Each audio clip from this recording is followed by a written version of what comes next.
Good afternoon, everybody. I'm Rocio Millan from Siemens Gamesa, and I'm very happy to be here with all of you. I would like to thank the University of Ain Shams. It's really an honor to be here with you and to have you hosting this webinar. It is a fantastic panel this afternoon, and I'm sure we're all going to enjoy with all of your ideas and comments on STEM education, and in particular, in something that is very important for us, how to learn by doing. And we are very excited to hear your opinion. Thank you very much, all of you, and I give you the floor. Thank you. Well, thank you, Rocio, for this nice introduction. I'm Mohamed Ben-Hawi, Assistant Professor of Mechanical Engineering at Ain Shams University. I do some work on project-based learning. Of course, it's part of our role as academics at the university. And when I heard about the approach of Siemens Gamesa's and Spanish startups initiative on STEM education, it certainly was something that I liked, and I wanted us at Ain Shams to kind of be partners in this interesting event, so that we are all able to share our experiences. And I'm very pleased to have a great panel today to discuss STEM, not necessarily in Egypt, but perhaps in the world, perhaps also some focus on developing countries, and how STEM education on the broader level can assist in the development, and especially when this comes to how we see the development of our countries and our planet being green, sustainable, and effective for the rest of, or for all of the population. I'll start this panel. I'll just give you a quick introduction. We have with us Professor Phoebe Koundouri, and we have Professor Adel Sabor, we have Professor Tamer Elnady, we have Dr. Mohamed, and I definitely would like each of them to make a start when we will start with a couple of slides from each, and they would certainly give us a very quick brief introduction about themselves, and then we would open the floor for discussions and questions. And of course we have also Dr. Rania Hafez with us, and we have a mix of universities and schools and thought leaders who would give us a nice take on today's topic. So Professor Koundouri, please, if you like to make a start. Thank you. Thank you very much. You need to enable me to share my screen. So the host needs to enable my screen sharing, please. And let me use this time while screen sharing is enabled to say that I am a professor in economics at the Athens University of Economics and Business, and I'm also the president of the European Association of Environmental Resource Economists, the biggest scientific association in the world with members from 85 countries working on environmental and natural resource economics. At the same time, I'm also leading a cluster of institutions that works on the sustainability transition, and it makes the thematic area of this call quite relevant, because to work on the sustainability transition, you really need to have strong science, technology, engineering, and mathematics education, and you really need to engage in systems thinking and systems approaching in analyzing your pathways towards sustainability. So still my slides are disabled, but I can yeah, Phoebe, I think that you have the permission to share the screen. No, no, it says host disabled participant screen sharing. Okay, let me check it again. Yeah. So this cluster of institutions is composed between the Athens University and Economics and Business, a research lab on socioeconomic and environmental sustainability, where we do a lot of research on system approaches towards sustainable solutions for the efficient interaction between nature, people, and the economy. And we also include in this cluster the Sustainable Development Unit at Athena Research and Innovation Center, a very big research center in Greece on information technology. There, what we do is to work on green and digital pathways for the sustainability transition. And in the same unit, I also direct the EIT Climate Kick. What is the EIT Climate Kick? Is the European Institute of Innovation and Technology, bigger partnership, public-private partnership that tries to accelerate innovations that are relevant for the transition to a climate neutral and climate resilient economy. So we bring together research, innovation, research commercialization, and of course in this cluster we also have UN SDSN, the Sustainable Development Solutions Network, which is a network that I'm honored to lead the European Hub with more than 400 member institutions, but also the Greek Hub that tries to communicate research and innovation results that are born and developed in universities and research centers to the rest of the stakeholders that need to engage in this sustainability transition. So we talk to the policymakers, politicians, financial institutions, businesses, NGOs, the general civil society. And we are really focusing on this, on empowering and accelerating the sustainability transition, because we see the world as facing four simultaneous crises. And of course, I have a young member here with me that has just woke up, and she needs her mother. Now, the fourth crisis is the pandemic, of course, the recession that the pandemic brings, the climate change crisis with extreme weather events, increased frequency and extent, costing millions of lives and hundreds of trillions of dollars in economic losses, and then the biodiversity breakdown. So how can our education system really respond to this very intensive crisis? We know that there is a political momentum nowadays with regards to the sustainability transition. We know we have the SDGs, the Paris Agreement, the European Green Deal. The responses to the coronavirus, at least in Europe and in the developed world, are green and digital responses. And this goes beyond Europe. If you look at the Biden summit, there you find 83 or about 83% of the world population being represented by their leaders and agreeing to decarbonization and investing in resilience against climate change. So we work a lot on building these joint transformation pathways that can enable the implementation of the SDGs and the European Green Deal in Europe, but we also work as the Lancet Commission for COVID-19. I am leading the Green Recovery Task Force to find these pathways for the whole of the world.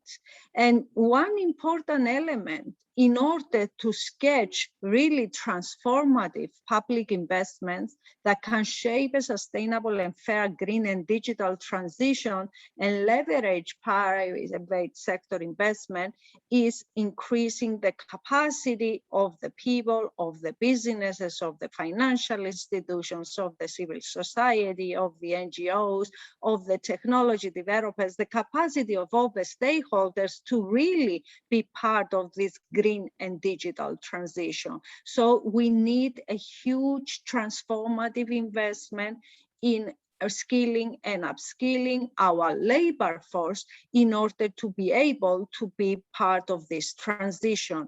And it seems to us that the best way to skill and upskill people is really start from early, it's really start with the existing labor force and provide good applied systems-based courses that can provide the relevant skills for the people who need to work in interdisciplinary structures with the new technologies, renewables, circular economy, nature-based solutions, adaptation projects, the digital technologies, and be able to continue this travel, this lifelong trip in the upskilling and reskilling. We are facing the fourth industrial revolution. The way, the pace of technological advancement is unprecedented, and it's really very difficult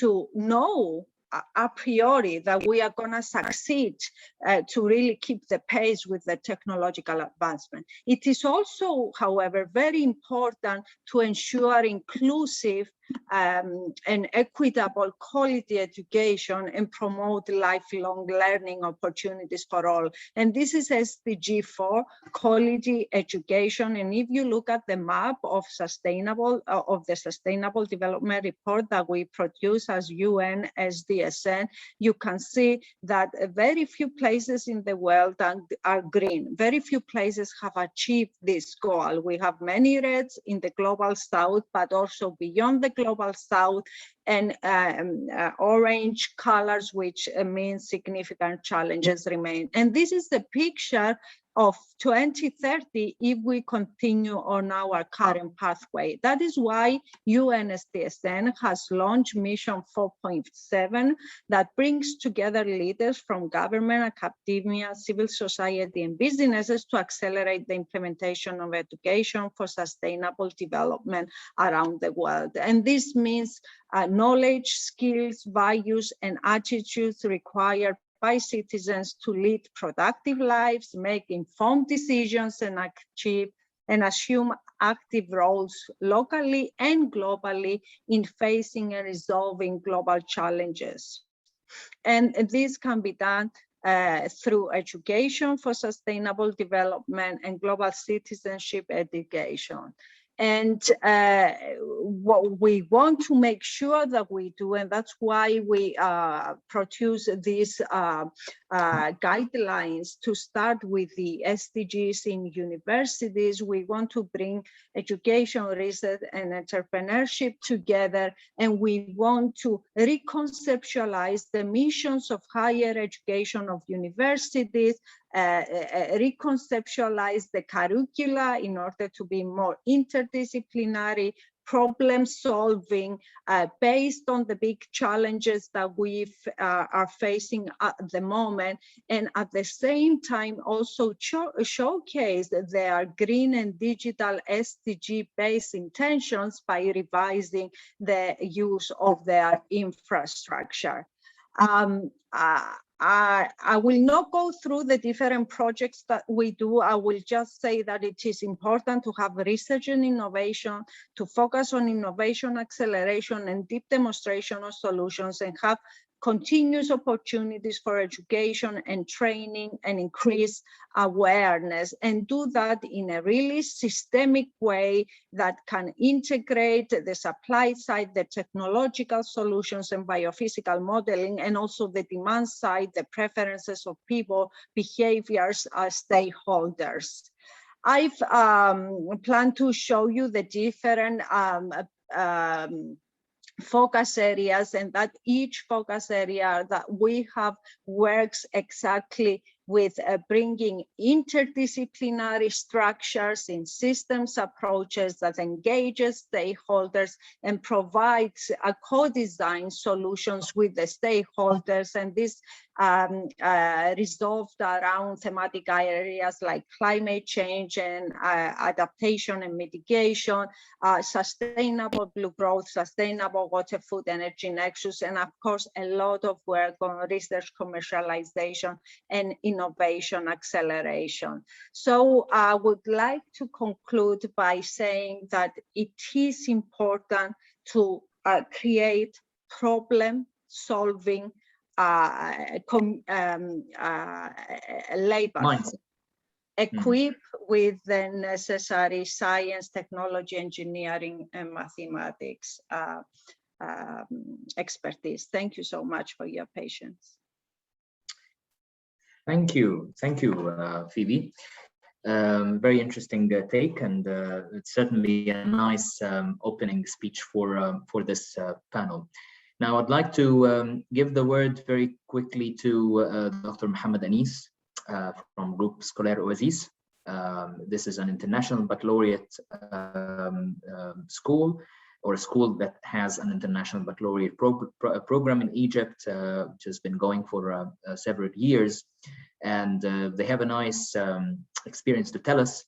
I would certainly ask Dr. Mohamed Anis to please take the floor now and give us his talk. And it would be nice to touch on the kind of values, especially that after Phoebe has spoken about the global citizenship and how we in an Egyptian school look at this and try to teach our children these kind of things. So please, Dr. Mohamed, can maybe Diego make him the host, please, so that yeah. Yes, please, done. go ahead. All right. Thank you very much for this kind introduction, Dr. Amr, and thank you very much, Professor Phoebe, for this quite interesting presentation. As Dr. Amr mentioned, my name is Dr. Mohamed Anis, and I'm the Assistant Director of Expansion at Groupe Scolaire Oasis. Very briefly, Groupe Scolaire Oasis has been a French education provider since 1989. It's a family-owned and operated business. It started with a kindergarten, and now there are about three campuses, one that offers the International Baccalaureate in French, another one that offers the national curriculum, also in French, and also the kindergarten, where it has originated. There are about 2,000 students, and we've implemented the IB, the International Baccalaureate, from about 2001. And we have had about 13 promotions already. As Dr. Amr mentioned, also we've involved in a project with the Minister of Education where we signed a curriculum between Groupe Scolaire Oasis and the Minister of Education, where they have provided for us a building, an empty building. And we are responsible for the recruitment, initially just for the administration of it. So we are responsible for the recruitment of teachers, the training of teachers, parents, admissions, and also it acts as a sister school. So we sometimes send our teachers to the public school. Sometimes some of their teachers come to our school for trainings and so on.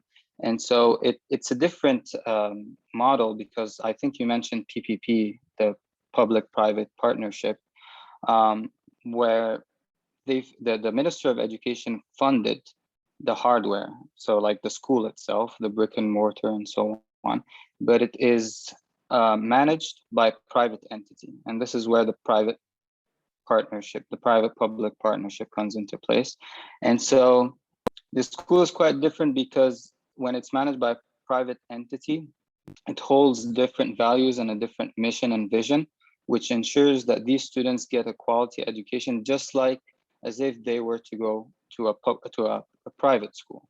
So it ensures that all the classrooms are abided by a certain number of students, that these classrooms do not go beyond a certain number, that the teachers uphold a different, or I should say, some of the trainings that they must undergo before they teach, and also that some of the workshops that are held in the private school, they're also mirrored onto the public school. So these students really get a hybrid experience, if you will. I'm quite impressed actually by your presentation, because you mentioned quite a few key words that really translate into the K-12 education sector. And those were lifelong learner, interdisciplinary education, excuse me, which are key words where we use in the K-12 education system, and that we, as an international baccalaureate school, we are required to not only teach the subject matters, but as an IB school, there's what we call conceptual learning or contextual learning, where subject matters are not taught by themselves. And this is where transdisciplinary come into play, where we don't teach math by itself, language by themselves. We try to create a mix between all the subjects, so that we try to give an experience for the students where they learn how to incorporate all the different subject matters together through a concept. And I'll give you an example, for instance. So if you take systems as a concept, right? This is the concept that the students are taught, and it's called a unit of inquiry. We don't call them subjects. It's a unit of inquiry, and it's being taught from a period of about 3 to 5 weeks. And in this concept, we get different subject matters that interplay together. So if we take the example of systems, where we get, for instance, like the human body, right? The system of digestion and so on, or the solar system, right? So we try to incorporate elements of astronomy and so on. And also math is in systems, right? And so that really opens up the conversation, or opens up the minds of these students, where they're taught different skill sets at a very young age, right? So they're not taught to just apply one skill into the later on when they graduate, but they learn how to apply different skill sets later on when they graduate. And so that brings up to the point which you mentioned, lifelong learning. We believe that skills, right? When we talk about education, we talk about what's going to happen in 12 years from today. So when we get an incoming class this year, then we talk about when these students graduate, how will the market and how will the world and how will the global world around them will look like by then. And so 12 years from now, the information that they would have learned today might not be applicable when they graduate, right? Because information changes very quickly. There's the use of technology that really has accelerated everything, right? The internet and so on, where the information that if they were to learn, the content that they were to learn today, by the time they graduate, it might not be relevant anymore. So when we get to the IB, the International Baccalaureate, we focus on skills, right? Your communication skills, your leadership skills, your collaboration skills, because those are skills that are somehow timeless. By the time you graduate, you're still going to use them, even more so today than before, because now the market demands that when the students graduate, that they not only know the breadth and depth of the subject matters, but that they own skills, that they can lead, that they can become problem solvers, that they are critical thinkers, that they could collaborate with other people as well. And so when we focus on skills, that really provides or gives an edge to these students, where they later on, 12 years from today, they could still be able to compete when they graduate into the job market. And so I was struck also by some, or actually some of the keywords that you mentioned, where we get to green, right? So, or green educational buildings. And those are some of the things that we try to incorporate from students and educate to the students from now. So in order to do all these wonderful things, right, schools have changed. They no longer offer education in a traditional system where all the students sit in rows and they listen to the teacher given instruction or information and so on. In fact, it moves from a from a one-way passive education where the student sits and listens to the information to a more engaging two-way interaction between the students and the teachers, and also the students between themselves. And so that has really changed the hardware of schools, where we don't teach them in classrooms anymore. We teach them in learning spaces, and all these spaces cater to different learning activities. And I guess I would like to end my my talk by saying that there's a paradigm shift in education. The way that we've taught our students today may not work anymore. We need to rethink how we teach them and how they acquire this information, because with all the technological advances and so on, kids are pretty much they excel more so than adults to go over the phone, get the information that they need better so than adults. And so that being said, it really changes the paradigm of the teacher. Is the teacher a content giver, or are they a facilitator throughout their learning journey? And I hope I didn't exceed my time, but yeah. On to you, Dr. Am. Thank you. Thank you, Dr. Mohamed, for this for giving us these insights, and I'm sure I'll get back to you more on maybe some lessons learned from this experience, especially in the working together with the public sector, and how what kind of lessons are learned, and how can this benefit the sector on a maybe broader level in the country. And perhaps for other countries as well, where we have certain issues to do with teacher training, to do with perception of parents, to do with how sometimes you teach the kids or the children certain aspects, and perhaps maybe when they look at the society around them, they find themselves kind of isolated. It's I think one of the important issues we get with schools these days is that some of the maybe that is sort of the common thing in many countries, or especially developing countries, is that students are isolated from their society. They are taught to design solutions that are perhaps not the best or the optimum solutions in their societies. So I think that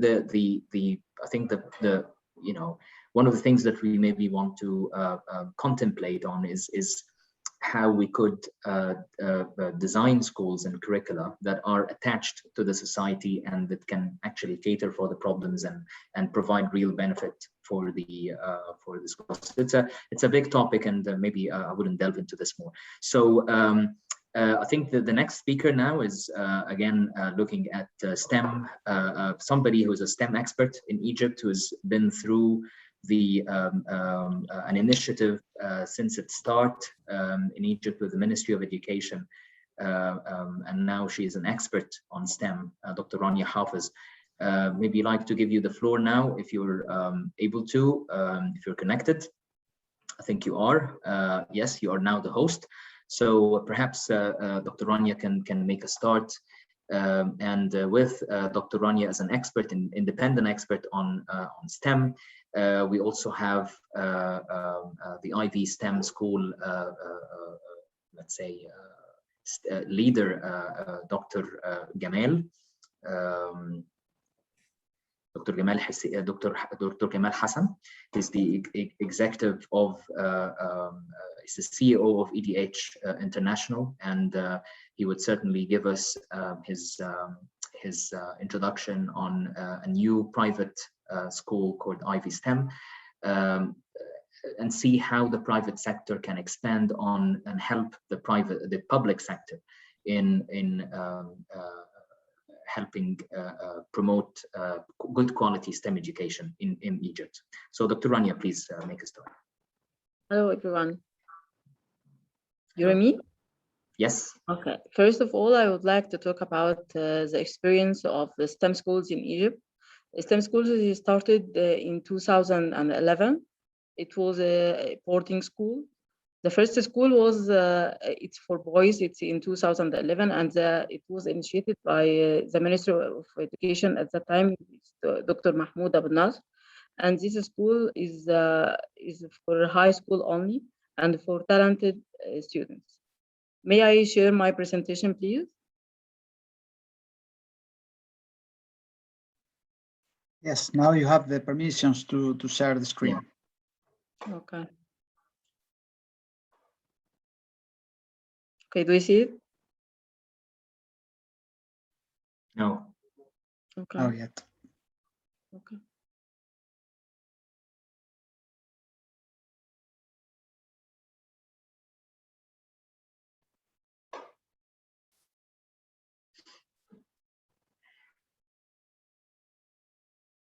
Okay, that's the first.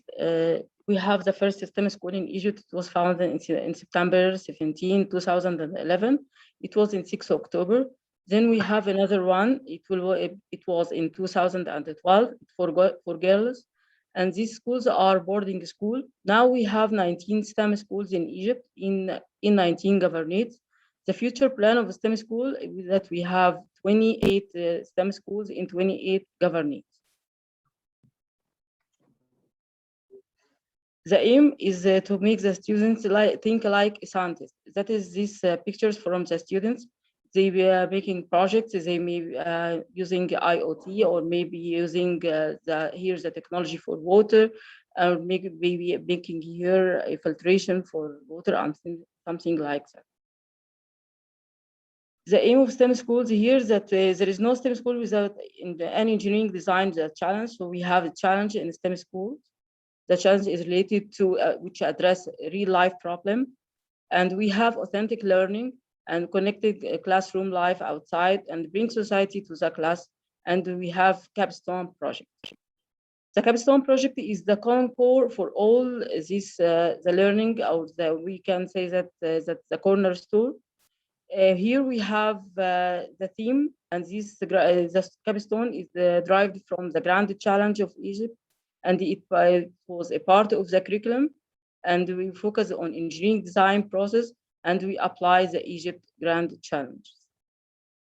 How to enter, or the gateway for these schools? The student should be brilliant, so they have to get about 98% at the end of the preparatory stage, and they give full mark, and again the full mark at 2 subjects at least, math, science, or English. Or we have get 95% at the preparatory stage and have a full mark in at least 2 subjects, or have an invention, attend a certification from Scientific Research Academy.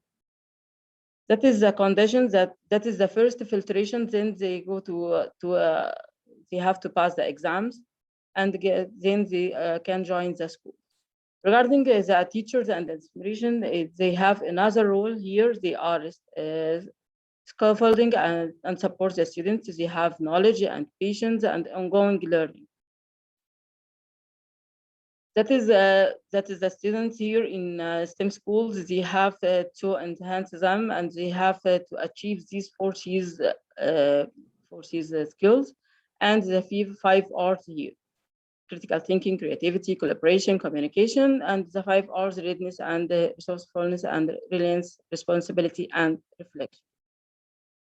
Regarding the future of STEM schools, the STEM schools in Egypt should be culture. It should be a culture or lifestyle in the schools. And we have to have a very highly qualified staff, flexible system, and the trust between society and the teacher. Finally, we have this system. It came to get rid from cheating, if schools be engaged and have private tutoring. Finally, I have to say that when we started this school, that is the aim for have a new system that we get rid from these things. And we have very brilliant students. They join more very high top rankings universities all over the world. And now that is the first experiment, or that we have private STEM schools. STEM schools, it's the first one, it's Ivy STEM School. And we have here Dr. Gamal Defala, who is going to talk about his experience in establishing the first new one. Thank you, Dr. Rania, for this presentation. Before I get to comment on this, I'll definitely leave this to the end. But now I'll give the floor to Dr. Gamal Hassan. And perhaps, Dr. Gamal, before you start, I'd like to ask about why did we ever think about having STEM schools? We already have schools all over Egypt. We have content. I mean, schools definitely would need to teach the usual curriculum. It's not like universities where people, create programs or select programs. So we need to be holistic on how we teach our children what they learn about the world and what they learn through their curriculum. So perhaps wanted to go one step back and see why we needed to create STEM schools from the start, and how this has perhaps given some inspiration for Dr. Gamal and the ADH group in if I said ADH group in creating this type of school in Egypt. So please, Dr. Gamal, floor is yours. I think you need to unmute yourself. Thank you very much. Thank you. That's very helpful. Thank you very much for allowing me and inviting me. I am Dr. Gamal Hassan. I'm really coming of a product of STEM, and this is really what drives me into STEM. What created me and what changed my world is the STEM itself. I grew up in Egypt, in South Egypt, and I moved to the US, and my success was really based on this STEM. So if you will allow me, please, just to share my presentation.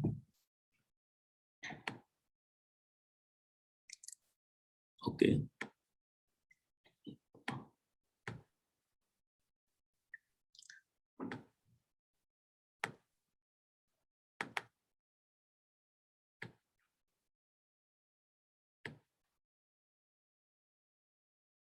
So let me start first by really identifying,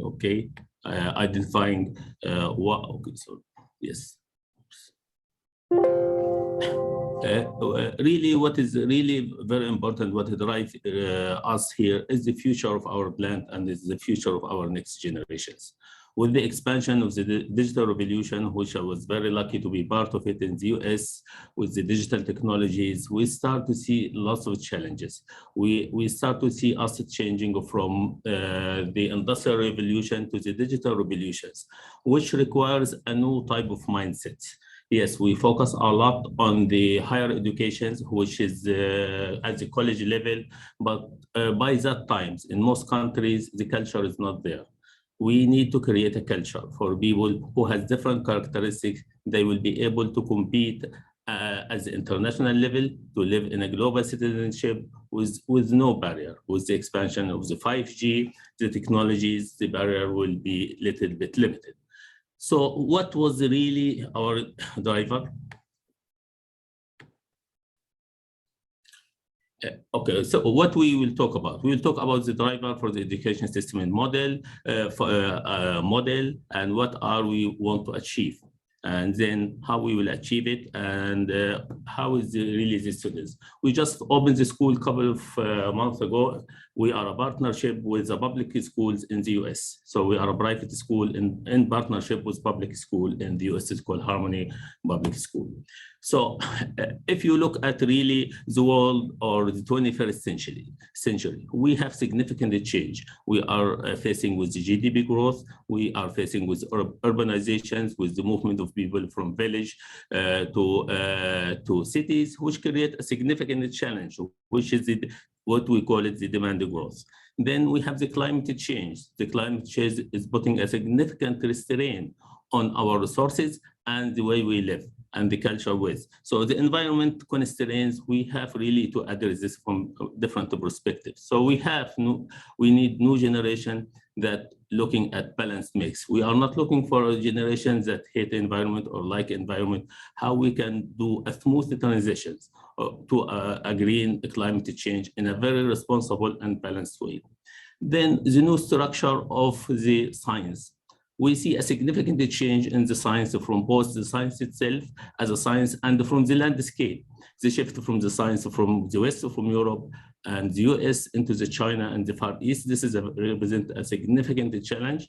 The second one, the shift from the major corporations, the huge corporation, into much smaller entities, which is really driving innovations. Then the new technology, which is artificial intelligence, nanotechnologies, robotics, drones. So this represents a significant challenge for our current educational model. It comes in that is really the digital revolution and the quantum computations. We look at our cell phones, has more capabilities than the computers the US used to land in the moon. But the question, what we do with it? With the expansion of the speed of the internet, quantum computer will change the way we live. So the 21st education need to be addressed from a different level and different perspective. This is why we decide to open a new educational model with Harmony that allows the kids to customize themselves and to deal in a different way of the education rather than us forcing them to do what we want to have them. So if you looked here, we have the environment, we have the new structure of science and technologies. So what we need from our kids, and this is the question which raised to our head. We don't, okay, in the past, people used to go work for a job for 140 years, 30 years, all their life. But now this is not. So we need to generate a new people with different mindset. Their mindset. Dr. Gamal, I'm sorry. Maybe we can just to make yourself self-organized. We're looking maybe at 2 minutes or 3 minutes, and then we can definitely have more time to discuss the rest of the. I'll give you 2 minutes. So. Sure. The skill of the future, which we are developing the kids, is the new mindset. The adaptability is multiple discipline.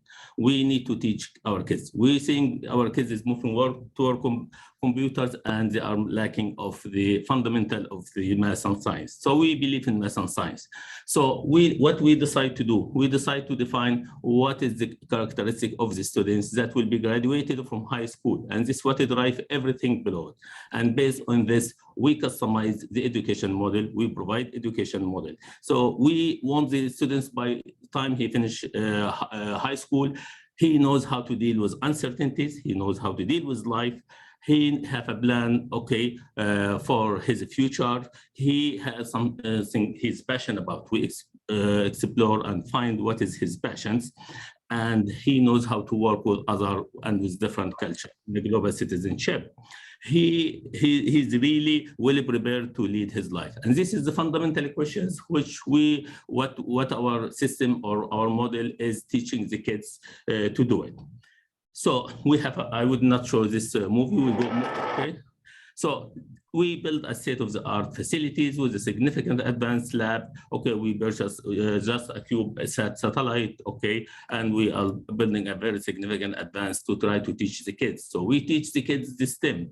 The STEM for us is not an objective. The STEM for us is really a way to teach the kids how to deal with uncertainties and make a decision with much less information than they use into the school.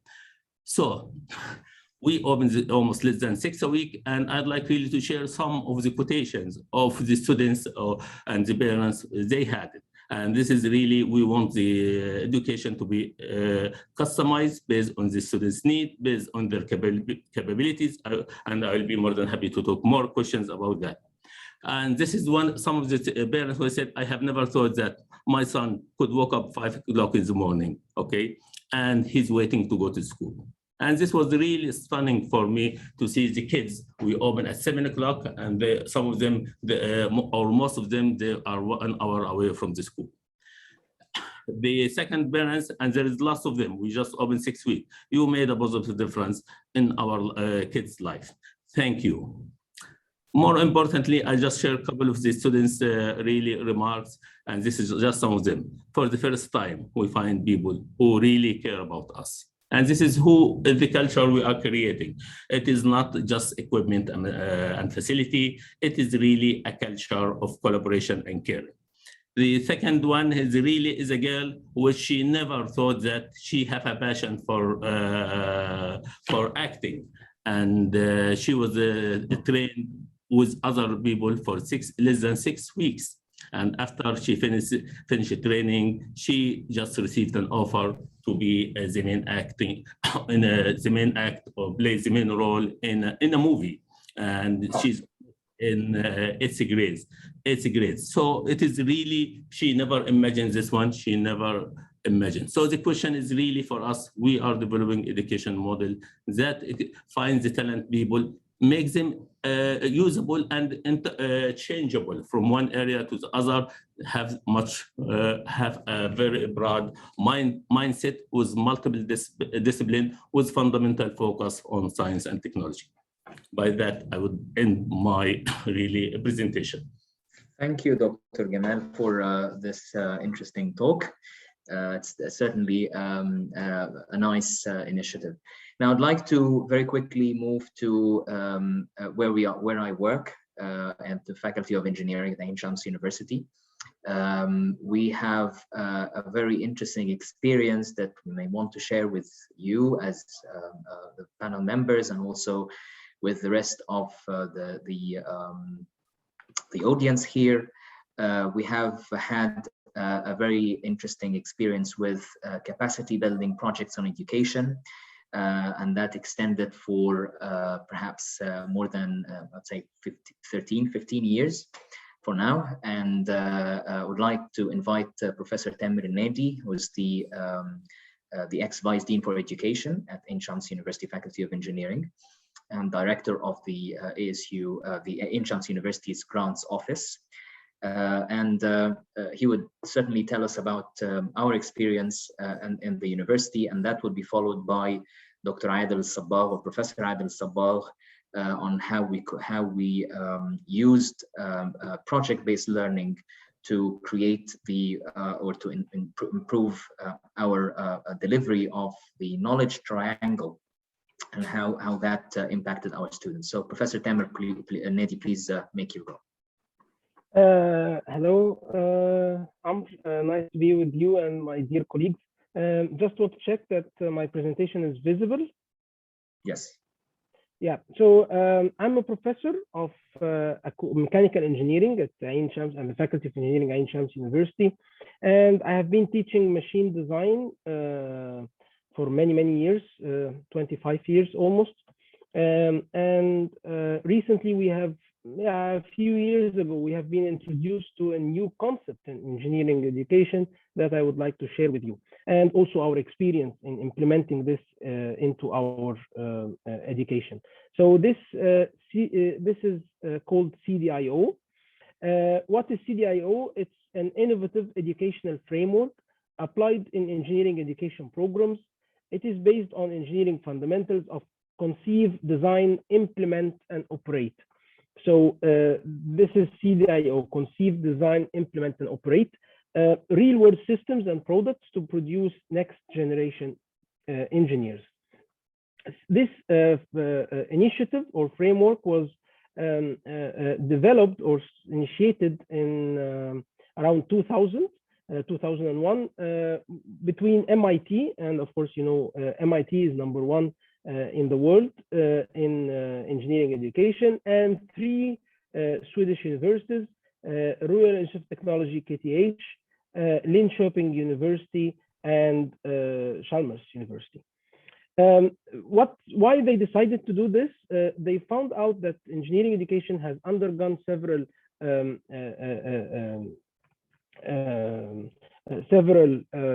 development. In the early 1950s and 60s, it was mainly managed by foremen. So there were no professors, big professors. There were mainly people who have practical knowledge and practical experience. So it was more into the practical direction. But now, when we have started to have more research into our universities, then the engineering education went towards more science. So 1980s, it was more science into engineering education. But what they wanted to do, that provide to engineers both dimensions. So they want not only to depend on science and design and work on equations, but also to introduce practical work into the education. And there came the CDIO concept or initiative in 2000. So it is based on that the student receives a series of lectures on topics relevant to the project that they will be working on. Then they receive a product specification to initiate the design phase, and then the students are left. They should work in teams to build the prototype in modern learning laboratories and workspaces that my colleagues in schools talked about the same concepts. And then they should operate the prototype, analyze the performance, and optimize. The CDIO strategy should be integrated into the curriculum. So it is based on the integrated curriculum, integrating the two learning processes, both acquisition of technical knowledge and the development of engineering skills. So both should be integrated in the curriculum. In some cases in our engineering faculties, students used to do this.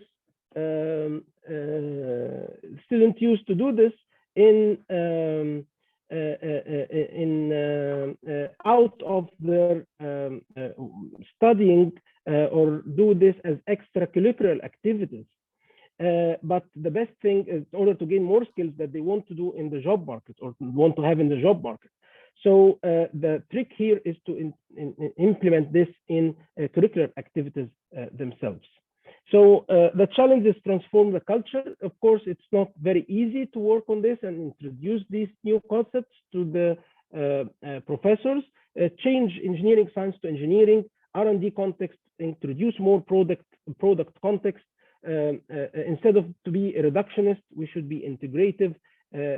Instead of working in individuals, we should work in teams. But still should be based on rigorous treatment of engineering fundamentals. Another set of skills the engineer should acquire during his study is something that some people refer to as soft skills, which is presentation skills, report writing, teamwork. In this new concept, these are not soft skills. Soft skills gives you the feeling that it is good to have. It's not necessary. But now we call these engineering skills. An engineer cannot work in the job market without having these skills. So they should be implemented and integrated in the curricula to have these skills bit by bit in a course by course. Of course, the our main goal is to transform from education to learning. And when we graduate, we have lots of people that we call nerds at school, or not at school, but at university, that they do a lot of studying. And when they go out in the job market and they were asked what they can do, what they can actually do, they can just take tests, and they are very good in taking tests and succeeding. In this new curricula or new framework, we should also think about if the student got it. So it's not necessary, it's not very helpful if they pass the exam, but they didn't understand. So, or of course, fail the exam. Of course, failing the exam is not good. If they got it or understood, then they should not fail the exam. But if they pass the exam, it's not enough that they pass the exam without understanding things, but we should also transform our assessment criteria, that we make sure that the student gets it or understands what is it about. It's not only just answering the right question. So at Ain Shams University, we sent about more than 40 teachers to KTH, which is the Royal Institute of Technology in Stockholm. Lots of people went there. We started to introduce them to this new framework and new way of teaching. And when these 40 teachers and professors, young and old professors, they all went back, we started this shaking into our engineering system. We had the privilege to work together with MIT and KTH on several projects implementing CDIO concepts at Ain Shams University. And one of the main things that we have seen as well and learned that we should make or put the students in a competitive environment. Students, when they compete, when they have a competition, when they have a goal, students want to be to excel, and they want to be the first. They want to be recognized as the best. So when you put them in a competitive environment, then they do a lot more than you can think.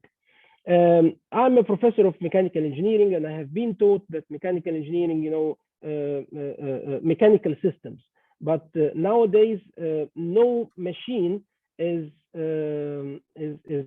just pure mechanical system. It's always controlled by electricity, by a control system, by a program. So this is also introduced in this integrative, and as some of my colleagues mentioned, that it's not only, we're not teaching one science, but it's integrative. Mechanical engineering is now not just mechanical engineering, but the student needs to know a lot of programming and a lot of electrical engineering as well. So this is just an example of an exercise that, this is the exercises that we give to our students. For example, this is was a couple of years ago, a wind turbine generator. So we give a product specification. These are the specifications that you need to meet.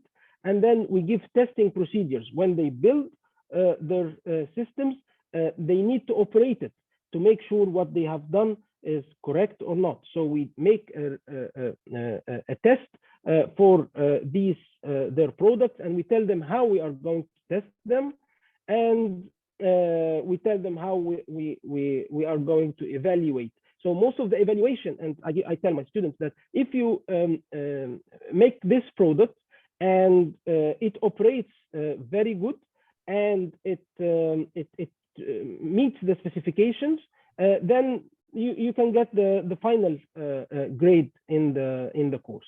One of the important concepts as well is a design notebook. So one of the things that we evaluate the student is what he did, all the thoughts that he went through until he came to his final design. And I don't need to tell you that students love this way, because they love being in the action, do things, and find the result of their education in front of them. Thank you. Right, thank you, Tamer, for this nice presentation.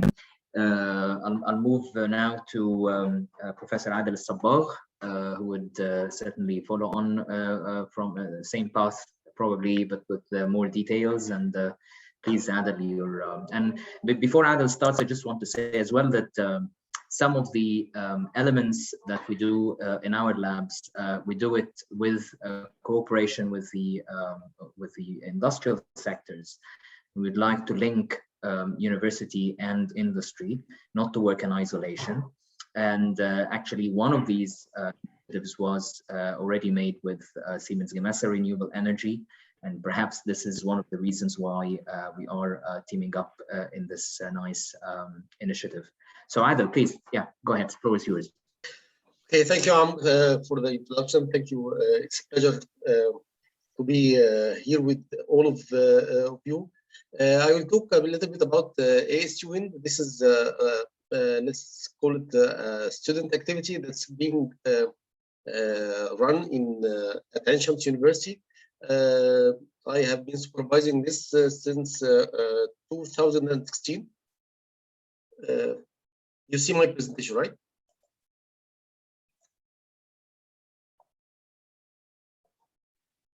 Yes, yes, Adel, you can see it. You can see it. Yeah, okay. So this is, of course, the logo of the presentation. So this is our logo. We started in 2016, and I will try to give you very briefly the history for the starting of this activity. Actually, I have been teaching for a long time, And part of our teaching is that we, of course, teach students and supervise students in something called graduation project. This is similar to the capstone project that Dr. Rania mentioned. Of course, students in these graduation projects, they should be able to learn by doing. But one thing that I have noticed that it became like a routine work. So we tried to increase the motivation of the students by adding the competition part, which Tamer has mentioned. So part of this activity, the main event was the participation in something called the International Small Wind Turbine Contest. This is being run in Netherlands almost for 10 years now. We started joining there since 2017. I forgot to mention that we have several sponsors. Of course, the main sponsor here is the Dynamic Systems and Digitalization Cluster, which is the center that I'm part of. And of course, Amr and Tamer are also part of this. Also, we have the Academy for Science and Research, and we set project and so again, we started joining a contest in Netherlands in 2017, and this gives students a lot of motivation. Of course, and building this, we are planning to join another contest, which was the IOLAS competition. This is also in Netherlands, and it aims at building and designing wind-driven cars. We were supposed to join last year, but of course, because of the pandemic, this was cancelled. The activity that we are talking about involves undergraduate students, graduate students, and also it creates collaboration between multidisciplinary teams of students and supervisors. So even us as supervisors, as professors and teachers at the university, we have also benefited from this activity. We received recognition from different bodies, including different universities in Netherlands. Also, we have been in communication with the Siemens in Egypt. They liked very much the work that we are doing. I will talk about the three pillars that are in the title of the presentation, which are the education, research, and the innovation. For the education part, as I have mentioned, the participation in contests creates a lot of motivation for the students. Learning by doing is, of course, should be motivating by itself, but if you put the students in a competitive environment, they really do their best, and it also brings them a lot of like confidence that what they are learning is on the same level as their peers in other universities. It also creates a lot of team working because of the multidisciplinary nature of this project. We are working on, as I've mentioned, on building small wind turbines. So building a small wind turbine, this is something that involves a lot of students from different disciplines. We have students from energy department, from our energy program, and also manufacturing and production programs, mechanical power programs, and also from mechatronics. We have students from 5 or 6 programs in our university. I forgot to mention that during the past 5 years, we at least 100 students have been working with us during in this contest and in this activity. So this is I like this photo very much because this is one photo from the team that participated in the competition in 2017. They were working on assembling the turbine that they have been building and testing at TU Delft in Netherlands. When you see this serious look from the students on their project, you are sure that they are learning something. It's very important that students they concentrate a lot in order to build and make things work. These, of course, are other photos from, this is like from 2017, and the other one from 2018. These are the students from 2019. Every year we bring new students, and they always design, build, manufacture, and test wind turbines of course, in this contest, which involves several other universities from mostly from Europe. We were the first non-European university that participate in this international contest. This is, of course, this is a photo for the team after the test. Also, when you see this smile on the faces of the students after finishing the test, you feel how happy and how confident they and how proud they feel about their work. On the research side, this helped us to go into more contemporary topics. For example, we are working now on the design optimization of the turbine structures, and specifically for the blades. We are also working on something called the end of life for the wind turbines, and how to make designs that are friendly for the environment and which doesn't create problems for the environment after the lifetime of the wind turbines.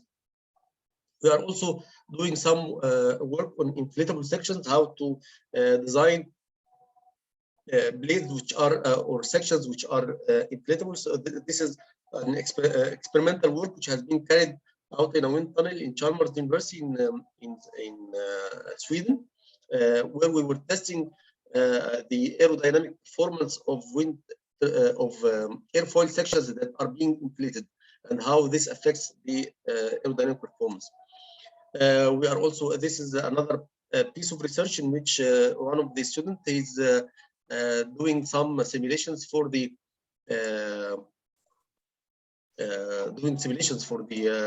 inflatable sections. Yeah. Of course, it's not easy to model sections which are doing large deformations like this one. Finally, for the innovation part, this helped us and helped our students to like propose new ideas. For one of them was to design and build an inflatable blade. This will help to make bigger blades at lower costs and also make them easy to install, easy to transport, and will be very useful at the end of life. We are also working on the designing and manufacturing of a 5 kilowatt wind turbine, which is being used or will be used for irrigation in irrigation plants. So this it's a good example on localization. So this is where the innovation part comes. Yeah, great. Exactly. Yes. Yeah. Okay. Yeah. So this is everything. I hope I didn't talk too much. Thank you. Thank you, Dr. Adel.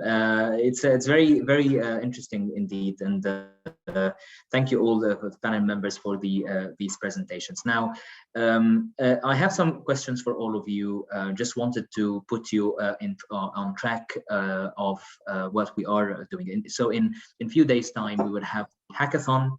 And this is a competition where students from all over the world will come to design applications that will help teachers educate STEM better. And I know that we need to perhaps wrap up in a short time.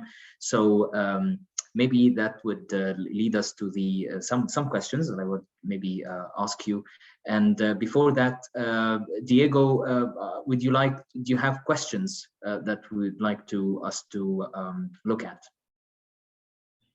Yeah, we don't have questions in the chat, but now, please, everyone who is watching us, you have like 15 minutes to do some questions to the panelists, to the speakers. So please feel free to do it. Right. So while we get the questions, from what I have heard from all these nice discussions, I can see that there is a lot of attention to STEM education. And I can see that in Egypt, as somebody who is working at the university, public university, I see that we do feel quite impacted by the quality of students who attend the university, and they are products as public university, and we are very proud of being a public university. We receive students who are product from the educational system, the K-12 educational system in Egypt, the majority of which is not private.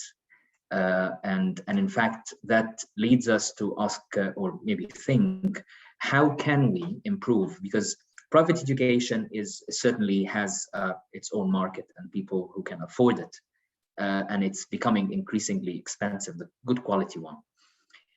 But I'm thinking with you, how can we look at expanding the reach of the very good initiatives that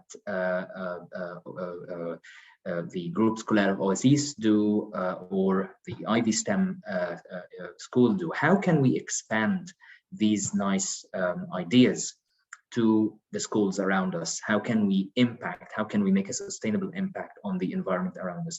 There's one way of looking or working in a school as a separate entity, looking or serving only the parents who or the kids who attend the school, and there's maybe another way of trying to see how can we expand the reach of your nice ideas to the schools around you. So doing some sort of work for the society. So that's my first question to think about. The other question is really about, is it the teacher that we want to look at and improve, or is it the system that the teachers work within? Or is it the labs and facilities that help the teachers do their own work? So this is another question that maybe I'd like to pass on to all of us, and perhaps maybe I'd invite Dr. Rania Hafez to speak about. But try to be very brief in your answers, and try to think of if we can give any insights to the students who are going to design these apps for our teachers. So please, Dr. Mohamed Anis, if you would like to make a start. Yeah, sure. Thank you very much. And I think that those are spot on question as far as when we talk about improving the K-12 education in Egypt. So how to expand? I mean, we talked a little bit. I talked a little bit about how we've implemented the IB curriculum into a public school, and I think what led to its success was the fact that we, as a private entity, were given the freedom to administer the school. So I think that that's a major implication, is that we didn't really have to abide by certain policies or measure. We were given the opportunity, whether we wanted only to have 10 students in the classroom or 20 students or whatever number that we needed. It was really up to us. And so because we have an example that is successful in the private sector, we've mirrored our experience into the public sector, and therefore it had created different measures, right? Where we are in charge of hiring the teachers, for example. So from the Ministry of Education will give us the list of teachers that we were able to hire, but it was up to us to choose exactly those teachers based on certain criterias that we follow in our own schools, right? So their qualifications, their adaptability to learn, because I think that that's an important thing. When you are taught a certain way to teach students, where would you be able to adapt into different ways of learning? And I think that touches into where we need to improve. Now, this was a project that was initiated with Dr. Mahmoud al-Nasr, ex-Minister of Education. And the idea was that each private school would have a public sister school, and they would help each other, right? And then once this public school becomes strong enough to help other schools around, so then you create a network, right? It starts with a private school and one public school. And then once this public school is already strong enough to offer, their own workshops and their own, where they are 100% independent, then this public school could become a center to other public schools around. So then you create a network, right? And this network takes time, but it's fruitful at the end, right? Because it is not a quick fix, but it's also a way where you really solve the problem at its roots. Yeah. Right. Okay. So passing the baton, if we wish to say, so basically creating examples that the excellent private schools can sort of assist poorly funded or maybe not well I would say managed public schools and try to lift them up the ladder. Dr. Rania, teacher or equipment or system? What comes first? You need to unmute yourself, please. First thing is system, because teachers and equipment are part of the system. And the system is consists of some processes or many of processes. They are linked to each other. And when we build the system, we can involve the teacher, we can put the equipment, and we can building the capacity of teacher and administrative, just to be all of them aligned to this system. And this will be help the system to be sustained and it can improve itself. Okay. One thing I just maybe want to pass this on to Phoebe. Looking at the global scale, what we see here in Egypt, and perhaps I hear that even for university graduates in Greece where you are, that nowadays there is a lot of movement happening across our borders between us here in Egypt and perhaps Europe. Plenty of students who are very well educated in our private schools go and attend universities in Europe, and perhaps they sort of aspire to work in Europe after they graduate. Same things I heard many times because I have some connections in Greece, and I was following on since the sort of some economic instabilities that occurred in Greece in the past few years. A lot of very talented Greek youth preferred to travel abroad. So looking at the global level, do we need to worry that the very talented students in our schools or universities leave their countries or the countries that they graduated from to work abroad? How does this sort of work? I mean, yes. Does it really, is it good? Is it a good thing to do? Should we worry about it? Should we not worry about it? Please go ahead. Yes, my personal view on this is that we should worry about brain drain when brain drain is permanent. This means that if our talented, brilliant students decide to live and work abroad for the rest of their lives and have no real connections with regards to the research and education system in their country, then this is not good, because the country is investing in them either in private education or public-private partnerships, and education is a long-run investment. So if we are making these investments and we have nothing bad, then this is not good for the country, it's not good for the growth of the country, because economic growth means increased productivity, and increased productivity nowadays is a function mainly of skills, of scientific expertise, of knowledge.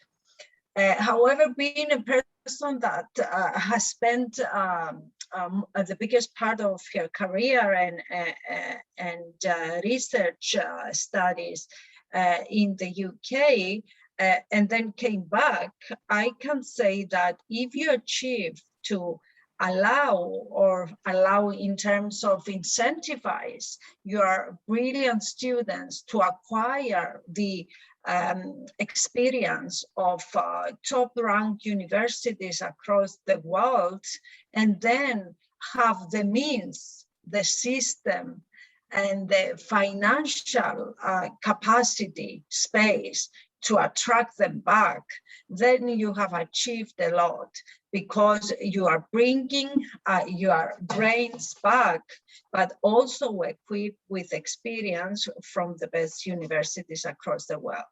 So the reversal of the brain drain is important for any country that is small or is not a leader in research and innovation. And it is important because this is what can mobilize and accelerate its leadership in particular sector. I'm not saying we're gonna be, Greece can be leaders in all different sciences, but it can be leaders in particular sciences. So reversal of the brain drain at some point is important for our country. Very good. Yeah, very good. So it's a very good message. Now, for the reversal of this brain drain, I think it would be very good if the children are taught on how to connect to their, being a global citizen and how they can really connect or relate to their societies and how they can help their societies. If they are taught that perhaps it's a good thing to do to help your society or to help the world in general, perhaps that can help with the brain drain, and or at least even if they are away, they can still try to do good to exactly. This is what I didn't mention. Yeah. It is important to conserve the links with the country and be able to contribute even for abroad and bring the country closer to cutting edge networks that can provide benefits to the country. Okay. So, so perhaps maybe the focus should be on creating or educating or producing the best graduates whatsoever, regardless of where they stay and where they go, as long as we get the right mix and the right messages and the attention to solve world problems. So perhaps that can sort of at the end of the day create the right results. Dr. Gamal Hassan, quickly, a quick question. You opened your new school. How did you go on about thinking how you train your teachers? Teachers are important. System is important, like Dr. Rania said. But I would also perhaps say that if teachers are not prepared to follow the system, or at least know the system, or be, in fact, maybe correct myself, not follow the system, believe in the system, if we put it in a better way, the school wouldn't function the way it should be. So how do you want to go about preparing your teachers? Thank you very much. You address one of the most challenging subjects across the world. Okay, I visited almost most of the countries around the world to look at the education system and trying to come up with a model or find a model that less sensitive to the teacher itself. So the model we're adopting is really separating curriculum development from delivering message inside the class or delivering material inside the class. The third one is the assessment and intervention. If you start to separate, okay, the three models, you have much more qualified teachers, and you widen your ability to choose teacher. If you focus on just the teacher by himself, to have a very high qualified teachers, very well invested only in the teacher itself, then you will face with the challenges in all third world countries. This model could work very well in Finland, Singapore, Germany, where they can afford really paying the cost because the GDP is high, they can afford paying the teachers. When it comes to Africa and third world countries, you need to come up with a different model which allow you to run your operations with less dependence on the teacher himself. So the teacher is a part of a system, as Dr. Rania said, that it is the system. So we separated both the curriculum development, which being adjusted on a yearly basis and adjust also for the students, from the development of the material inside the class. At the same time, we did not tie the teacher's hand to really prevent innovations. We still give the teacher flexibilities, but by the end of every week, we evaluate the teacher through the students, through a very complex or exams and tests. So we see where is the real gap. Is it the teacher itself? And on a weekly basis, we adjust the teachers and we do intervention for the teacher and the students themselves. So it is really this separation. Thank you very much. Professor Tamer and Elnady, if I can ask you, if you yourself and the Professor Sabor have worked before on creating e-content. You're probably the first in Egypt to create e-learning content for university education and for schools. During COVID, the crisis of COVID, there was a lot of attention on e-learning and online learning, and we've all kind of bear the brunt really of having children sitting at their home and trying to grasp whatever they can grasp from the online system, and from screens and Zooms and all these kind of things. Do you think that in the near future, could we replace teachers, whether at school or at universities? How replaceable is teacher compared to an online virtual system, or perhaps a platform that using artificial intelligence, for example, as it's now being complemented to see what the students want and provide content for the students. So how do you see the evolution of learning in the next few years? Well, it is difficult, I guess, to replace the teacher. Teacher is the core of the learning process. Either in the old system where he was, the one-man show and he's doing everything, or now in this new system, because his facilitation is very important. And this is something that is missing in the COVID era in the last academic year, two academic years, where students were depending more and more on online resources and online lecturing. We all had this experience with our students, and we all felt that it's not the same. Of course, when you ask this question, if you ask this question 3 years ago, or 2 years ago, or before March 2020, then people will tell you, okay, this is impossible, no way. But after we have experienced in COVID, you never know what happens in the future. But I believe that it's not in the near future that we can replace or replace teachers. Thank you, Dr. Tamer, for this. I think that there is a question related with that subject. An anonymous spectator asked us, what does project-based learning look like when learning remotely? What have you found helps keep the students motivated and working as a team during the quarantine? I think it's related with that question that you mentioned before. Yes. So Dr. Adel Elsabbagh, if you would like to maybe kind of jump in to answer this question. How can we keep students motivated if we are teaching online? Or can they be motivated? If you can unmute yourself, please. Yeah. Well, it's very tough, and it's a very tough question, and very hard task to do to motivate students while they are online. To be honest with you, I try to motivate students while they are online. When we were in the phase in which we had 100% of our teaching online, I tried, but I think I couldn't make it. But when we started to have this blended education, in which let's say you instead of having like 2 lectures per week in the school, you have one of them online and the other one is at school, then you can keep them motivated.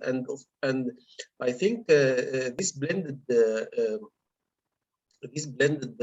learning option is a very good idea, because it keeps students engaged and keeps them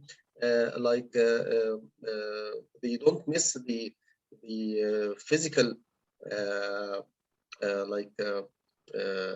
contact with their teachers and colleagues, but it yet like saves them some time instead of coming to school and spending a lot of time commuting and all this stuff.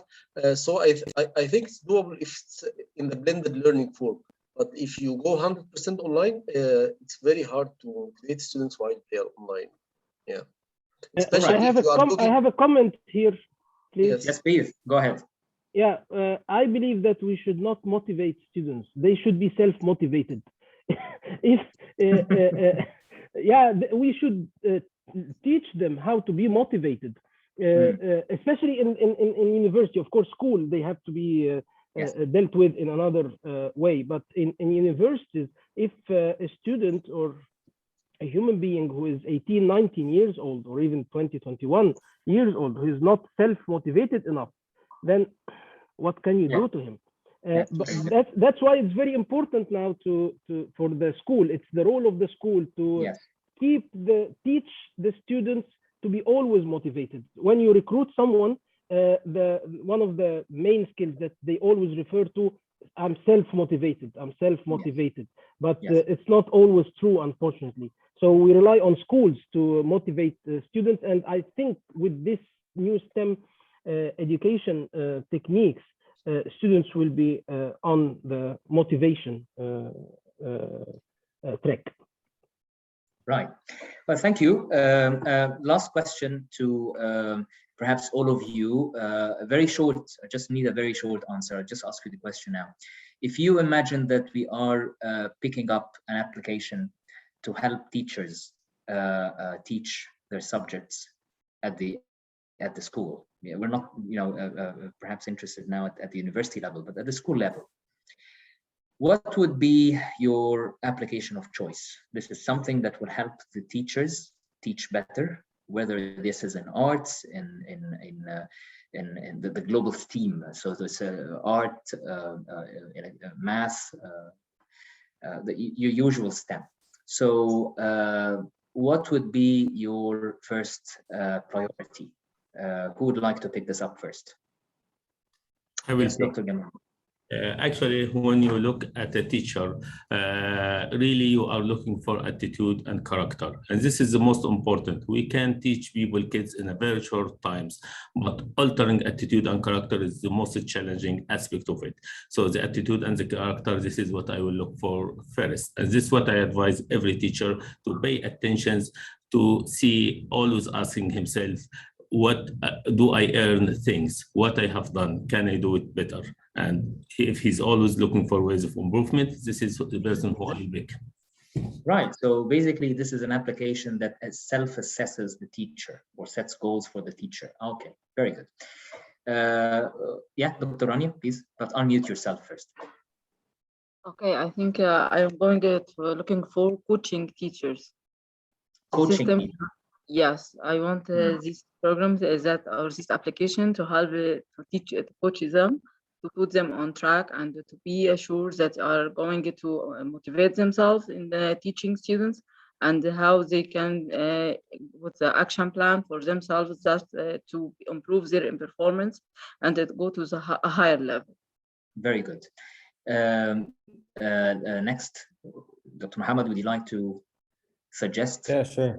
Please. I agree with Dr. Gamal Hassan. I think that character, is an important, is actually a critical success factor in our eyes, because we think that teachers that really know how to engage the students and make them love learning and make them engaged in their, in their learning, these students are much more inspired and they have a purpose. And later on, as Dr. Tamer mentioned, these students then, when they go to university or to college, then they have a purpose and they understand exactly what they like and what they don't like, and there's what their interests are.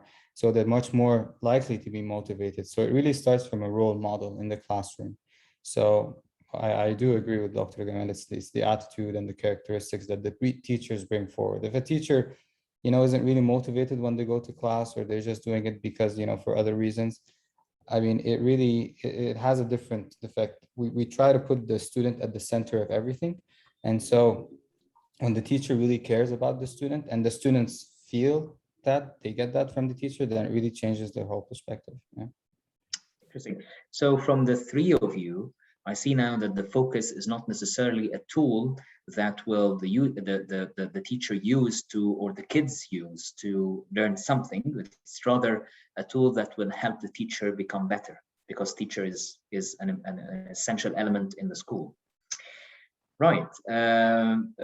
Dr. Adel, would you, what would be your application of choice if you wanted to, you know, having seen these sort of things developed over the past years?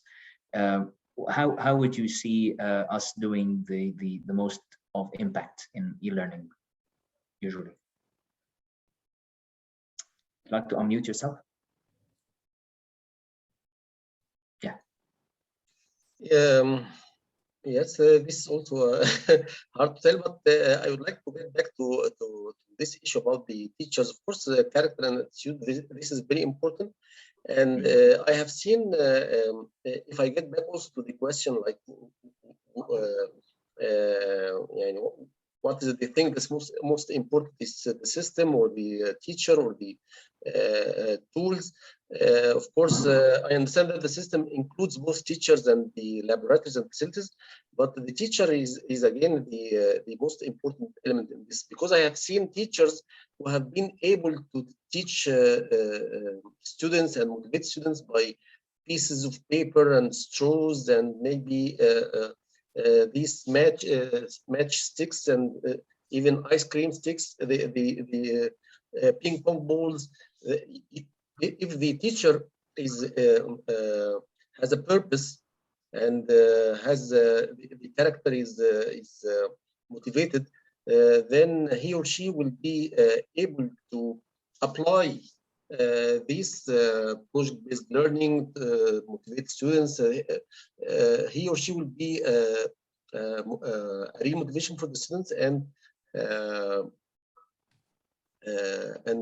build the help him or her to build the character. Very good. Yeah. Thank you. And finally, maybe a last question to Dr. Tamer. Can you, what is the most important lesson learned from applying e-content? What would make it work? What would make it not work? E-content should be, if we design e-content, it should be interactive. It should be designed in an interactive way. So it's not just a movie that the student watches, but there should be some kind of interaction that the student should interact to, first to keep alert and to give feedback, to get feedback if he has understood what we are talking about.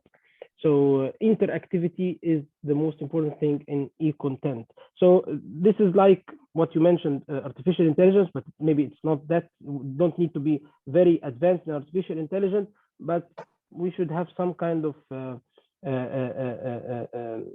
interactivity, or allow students to interact with the e-content. Very good. Okay, thank you all. I think we're done with the questions. Diego, would you like, or Rocio, would you like maybe to close the session if you would like? Yeah. Yes, of course. Thank you very much to everyone. A big applause for all of you, of course. Thank you. Yeah, Amer, thank you very much. You did very well. And I think that you give a lot of keys for the participant of the hackathon. You talk about the role, the very important role of the teacher, and that will be one of our objectives during the hackathon. So yeah, thank you very much for Thank you. Thank you, all of you. It was a splendid debate. I really enjoyed that. Thank you so much. Okay, thank you all for the panel, and hopefully see you soon.